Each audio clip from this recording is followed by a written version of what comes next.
How long did it take you to develop Watson like we saw entering the Jeopardy contest? Well, the concept for Watson came up back when Ken Jennings was playing the game, so several years ago, back in the 2006-2007 timeframe. And they got the idea to take on the next grand challenge, was to see whether a computer could actually play Jeopardy. Over that period of time, we've been refining Watson to make it smarter and smarter and smarter, to come up with more and more answers. And we've been writing, the research team has been writing some brilliant algorithms on how to understand different parts of the game, like rhyming or puns or double meanings or all kinds of intricacies that are part of the Jeopardy game that make it a lot more difficult than normal life. Since the algorithms are complex, do you still know how he makes his decisions? Yes, we do know. In fact, we can actually see the evidence that Watson used to come to the conclusions. And in fact, I think with the more practical applications, because Jeopardy was a great achievement on our part and the research team's part, but in real life, you don't have to come up with an answer in 3 seconds. In real life, you can share the evidence with the person who's looking for the answer. So if it were a doctor, for example, in real life, Watson can come back and say, here's what I think and here's why. Here's the evidence that I scored high. And here's the passage of this paper, this research paper that was written. This is where I came to this conclusion.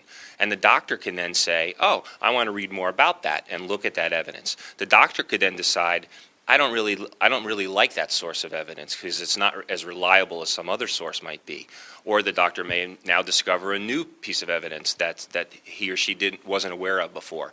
Now, Jeopardy has been on the air for about 30 years. It is a very, very challenging game show. Only the most intelligent people are able to go through the qualifications. They have to know thousands of topics. They have to be ready for anything, and they have to be very fast. And so to think about the opportunity to take on what we did in February of this year, and I got to see it, I got to participate in this, to take on the 2 grand champions, meaning these were 2 of the most proficient Jeopardy players in the world. There's a guy named Ken Jennings here, on the host of the show is on the very far left, Alex Trebek. The next guy is Ken Jennings. He won 74 games in a row. The guy on the right is a guy named Brad Roeder. He won more money than anybody did on this show. But this is not a quiz show. This is really a show about a game about intelligence and how quickly people can come up with these answers. When we were preparing for Jeopardy, the Watson computer got to crawl the internet and come up with as much information as we possibly could. We fed 200 million pages of documentation into Watson before the event. But for the game, when we actually took on the game, the system had to be completely independent and not connected online at all. This is a US quiz show. 9 million people watch this every day. The questions, as I said, are very broad. It could be history, it could be literature, politics, arts, Hollywood. All kinds of questions can come up. The first thing was to analyze the question, understand the topic, even just to get, what are they looking for? Are they looking for a city? Are they looking for a name? Is it a time? Is it a movie? Is it a song? Is it an actress? An actor? So we really had to parse the question and really understand it.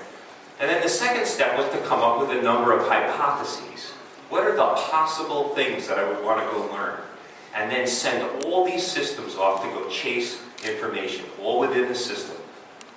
This system was a number of Power 7 processors and a lot of memory, a lot of RAM, no disk. We didn't have time for that, so it was all in memory.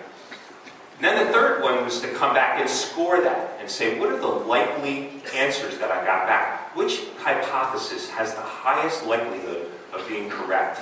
And what evidence do I have of its correctness? And it's looking at all these different evidence sources. The fourth step was to merge all these different chases of different hypotheses together and determine a confidence. And if the system was above a threshold, and we could change that threshold depending on the game, it would buzz in and say, yes, I'm going to answer. These dots represent the winners of all of the Jeopardy matches that we were able to track over the many years. And if you look at the horizontal graph, it's how many times did they answer? How often did they answer? And the vertical graph is how correct were they? And you can see there's sort of a cloud up there, the winner's cloud we called it, that says you gotta answer pretty often, and you better be right as many times as you can. When we started this project, we were this brown line called the baseline. So we found that, you know, the more we tried to answer, the less correct we were. That's where we started. And then we started to improve the algorithms to get a little better. By 2007, we were up in the orange line.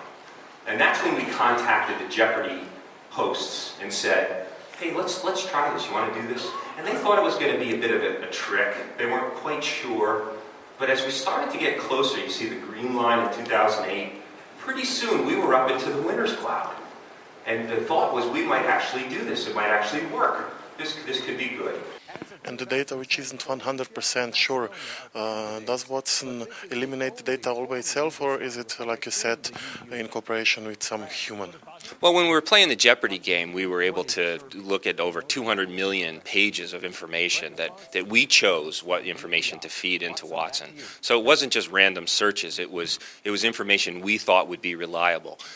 You could have that same rule for real-world applications. You could make sure that you fed it only the data that you thought was reliable, and then Watson would only use that information that was out there.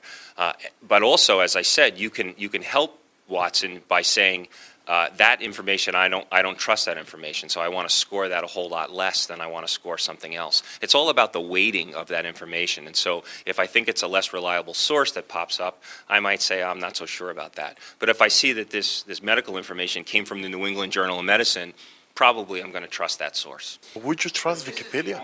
In my personal life, I certainly believe that there are things that are very valuable that I can get from Wikipedia based on the fact that it's got so many people that are modifying it.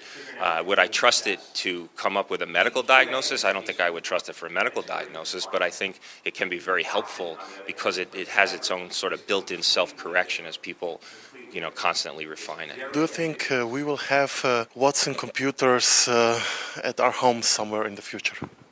Well, I think there are various methods of getting Watson to the people, whether it's in their homes or in their place of business, and certainly there's nothing precluding us from doing a cloud delivery model for the capabilities that Watson can provide. And so, sure, you could access Watson from home and be able to get information. It really depends on how we commercialize the capability and how we choose to deliver it.